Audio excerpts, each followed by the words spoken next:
Alright guys, Jack here, JBF Music and Guitar Lessons. So this is kind of the appendage, the annex to the kind of reaction I recently did on Without Holding Back by Bandmaid. Here I'm going to go through the song, I'm going to talk about some of the elements I touched on very briefly in a bit more detail. Again, this is a bit of an experimental thing because I know some people kind of enjoy just an initial reaction and walk through. I know some people like the kind of deep dive stuff.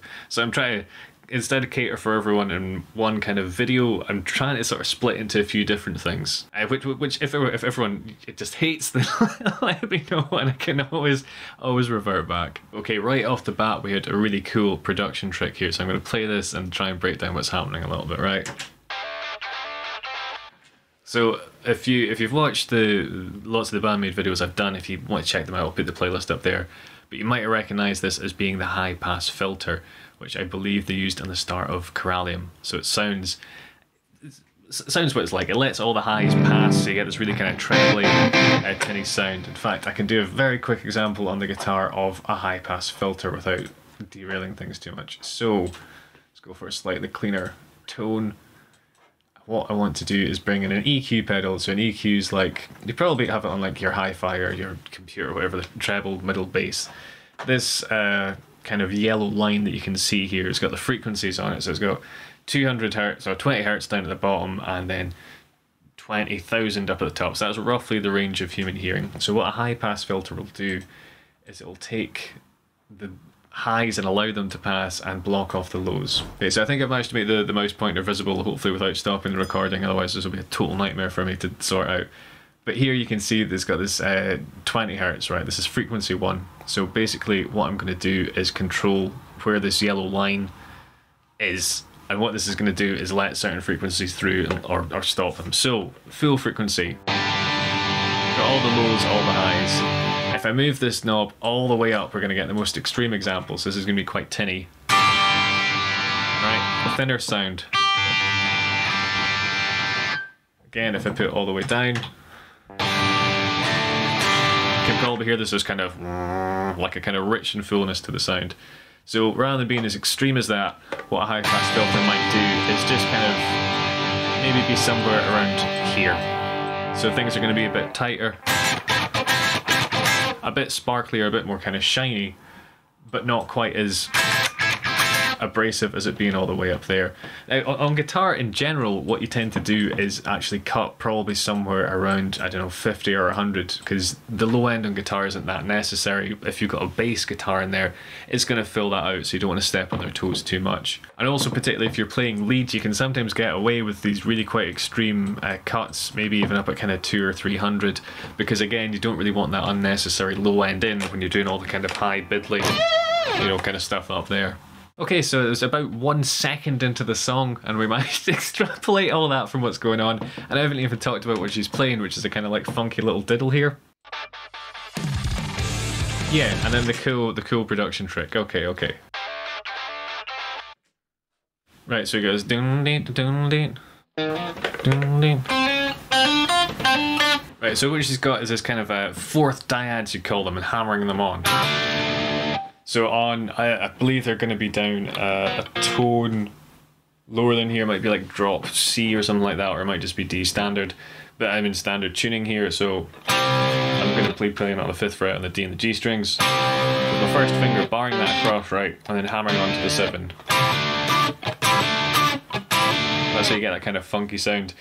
To emulate the high pass filter, there's a few things you can do. What I'm opting to do is use my middle pickup here, which is a single coil, so it's got a kind of brighter sound. If I just play the humbucker, right, and then go to the single coil, you can hear that it's quieter and it's brighter, so that's a good way of getting a kind of funk tone without having to turn things on and off.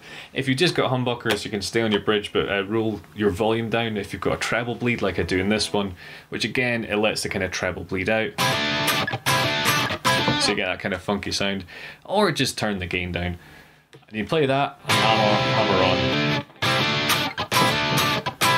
Right, but then after that there's some jiggery pokery going on here. So this sounds like it's more of a production trick than a sort of playing thing, but I would be interested to hear how she does this live. So it sounds to me like they've added a delay on and kind of panned it, so we're getting a guitar here, a quieter delay signal over on the left. But then there's this kind of stuttery digital glitching thing, and what I think they've done, it could be done with a delay and speeding up how quickly it happens. The delay just copies the sound in a time that you can choose. So if you're post-production, if you're editing it and adding in the delay, you can kind of ride how long or short you want the delay to be, like how quickly you want it to come in, the delay time you'd call it really. But what they might have done is actually just taken the sample, taken the chord and put it back together. So this is going to be a wee bit tricky for me to do. I'm having to think about what future me is going to do. I'm going to play a chord. In fact, I'll play a hammer-on thing like she did here, and I'll do it in time. So I'll go 1, 2, 3, 4. Now, what I could do is play that double time, 1, 2, 3, 4. So, because I can't play that perfectly the same every time, you can hear it's a bit different every time. It sounds a bit more organic and a bit more fluid. But if what future me does, provided he remembers to do this, is take that little thing I did, that example, and then just copy the first one and then duplicate it where the others were, you'll get this much more kind of stuttery kind of digital effect. It's essentially kind of sampling. So instead of it being the same one playing, we're copying and pasting the first one of these, right? And because it's the exact same sound, and we can't hear that in nature, it's only possible through digital intervention, through technology, it sounds quite jarring and quite alien. And hopefully I'll remember to do that.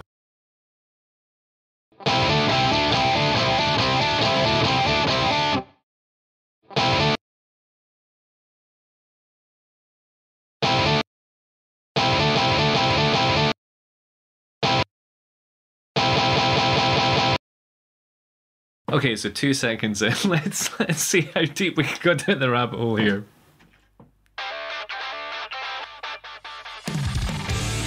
So you see that? I think that's doing that technique there, but just putting very little time in between the notes, so they kind of have this glitching kind of burring type effect where it almost kind of stutters into one note. You could achieve the same effect by a delay pedal, like I said, or a delay setting, by making the delay really quick. So you just still have that one hit, but it's being repeated digitally through a delay pedal, right?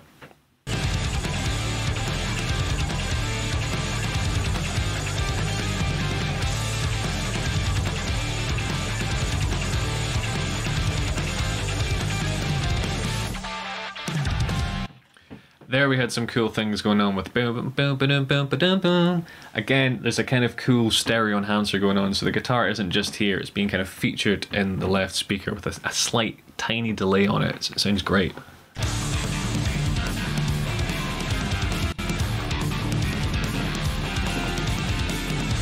And here we've got a call and response, so the bass is kind of does the boom, bit diddle, boom, bit diddle, and then bit bit. You're getting kind of question, answer. Yeah. And here, I thought this was actually two guitars, so it's just a testament to taking that call and response concept and kind of running with it. So she's kind of do, and to me, it sounds like it's kind of, again, doing this kind of, I should say question and answer rather than call and response, because it's posing a question, and then it's answering it, right? Answering the question.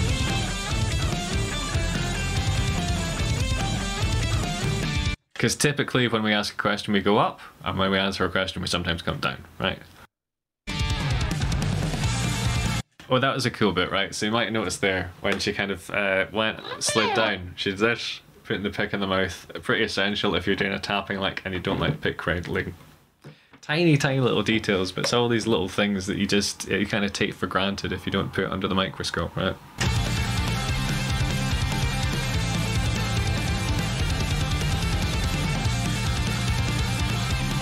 And what I'd said before in the other video, again, I'll link to Bandmaid playlists and stuff up there if I haven't done that already. There's only about, what would that be, maybe 11 shots in this, but it's an incredibly effective video.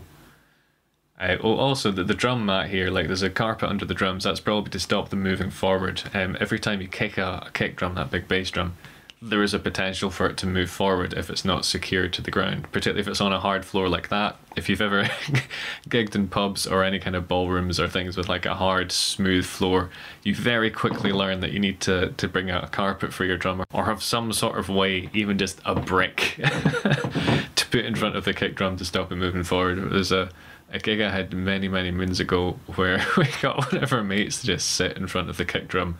And I believe this is back when you could smoke in pubs. I think he just lit up a joint and started smoking on the stage. He was having the time of his life. It was brilliant. Forgot about that entirely.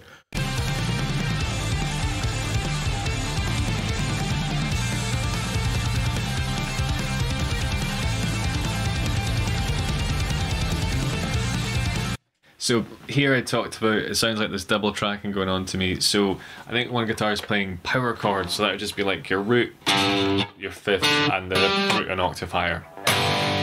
You could play the same chord using open chords, which uses open strings. So like a G major, for example. Same chord as this essentially.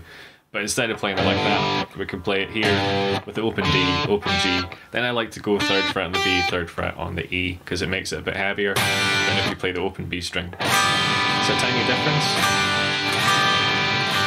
But because this is another 5th instead of the major 3rd, it just sounds a bit clearer when you're recording most of the time. So I'll layer those together. We can have a power chord. 1, 2, 3. And in case I played those really badly out of time, I'll just do them together like this. 1, 2, 3, 4. So you can hear this power chord a bit kind of chunkier, a bit more condensed, a bit kind of meatier. This open chord, a bit more spangly, a bit more high into it. And that's just gonna, when you combine these two things together when you're recording, instead of just doing the same thing, you help get this kind of bigger sound, this broader sound.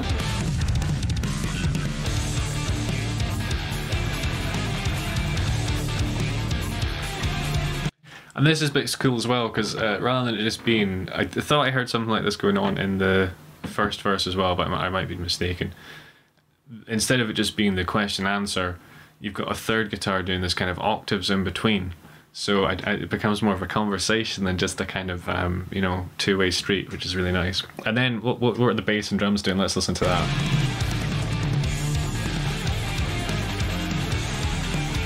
Okay, I'm going to go back to the start of that verse.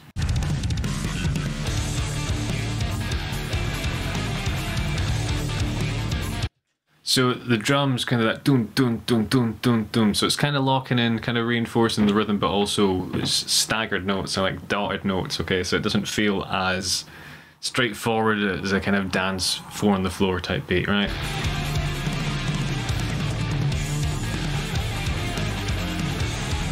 And the bass kind of reinforcing that, but adding in these kind of like slides that she seems to like to do everywhere, which I think I finally got to the bottom of why it was, which you can find out in that video. But in a nutshell, I think it's to do with a tone. He prefers a kind of the tone you get from the lower strings. That's my theory, which has been supported in the comments as well, so there might be some credence to it after all.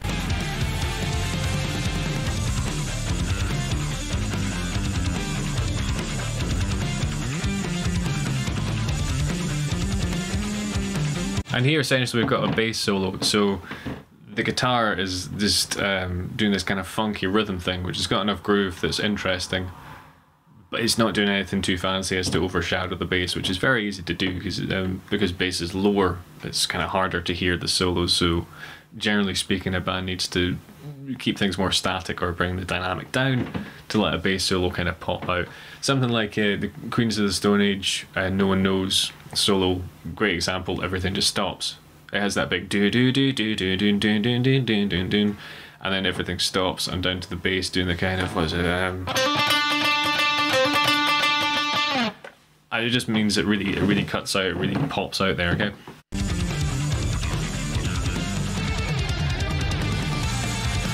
Of course, a classic pick scrape, where you scrape your pick across the strings, but followed after the power slide. So you slide your hand down first, and then that one after.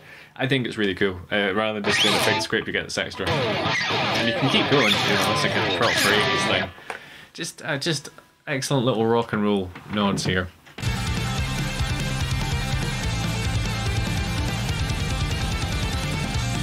And stuff like that as well. It's clever editing because there's a really cool little, you know, kind of almost fill on the kick drum there. She's using the double pedal.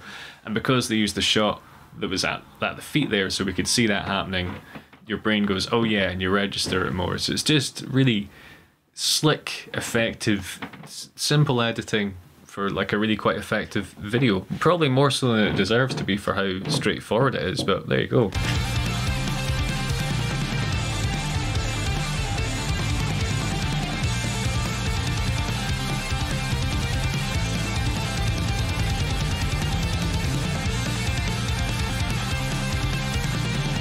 And here where they go half time, because it's just a little bit, it's kind of really, it's really effective. I love half time as a compositional technique.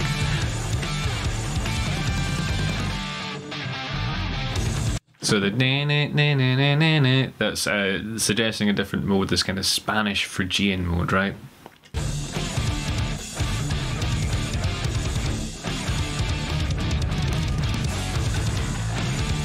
Which, when you hear this kind of metal thing, is using this Phrygian mode, it's just kind of heavy, it's metal sounding, it's a bit kind of exotic, right?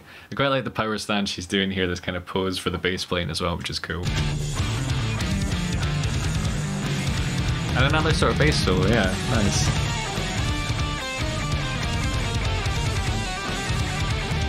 And again, so this is the kind of Phrygian dominant that sounded like scale, so even edgier than the Phrygian cousin. And she's using the pitch shifter, we discussed before in other videos, to really kind of make the solo kind of pop and sound a bit more digital, a bit less kind of standard, a bit less like Malmsteen and a bit more like, I don't know, like Chemical Brothers or Prodigy, right?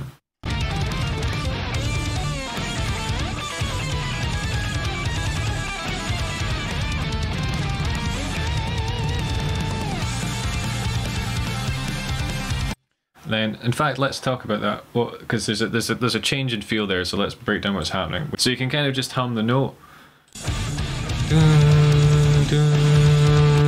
That's roughly where it is.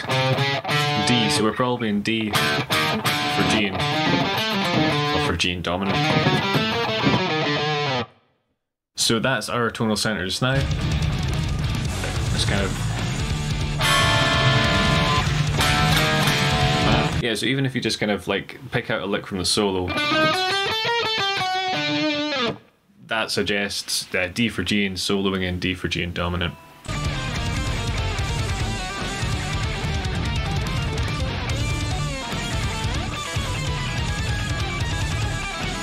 So I think we're still on this.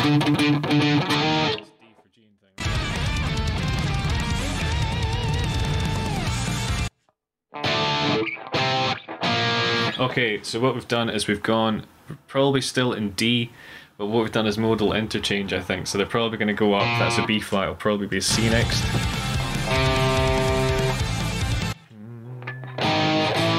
To an A. So you got this.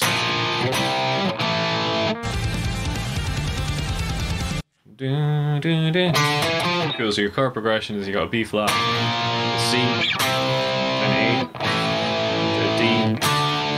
I think it's probably just the notes.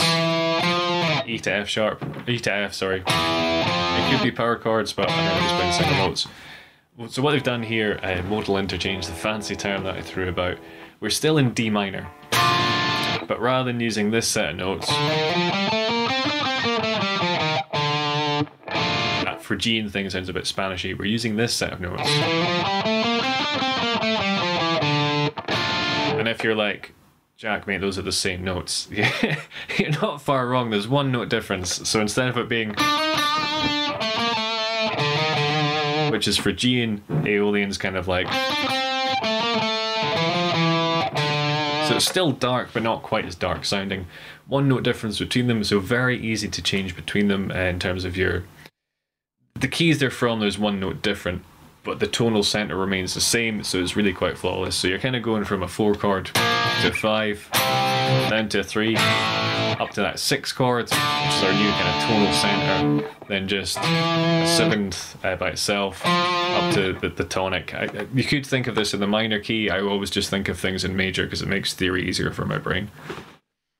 But that's what's going on there. That's why there's this kind of almost uplifting. It feels like an almost uplifting shift between those sections because we're going to a major chord, and then the minor chord that's the kind of tonal center. And if you want me to break down the tapping lick that's in that song, do let me know. But what I'll probably start trying to do is do separate kind of lick videos just to make things easier for people to find and that kind of thing. So I still do need to do a signature licks on her, and I have a much better idea for playing and the kind of go-tos that she does, or even kind of compiling all these tricks and doing a kind of like how to play like her, how to sound like her top 10 tricks. So let me know if that's something you'd like. And on that note, I've probably popped up the signature licks playlist there, the Bandmaid one's there. You can hit subscribe or follow me and join Patreon, all that wonderful good stuff. I didn't sell any of that well at all, did I? Ah well, such is life. But cheers guys, and have a good one.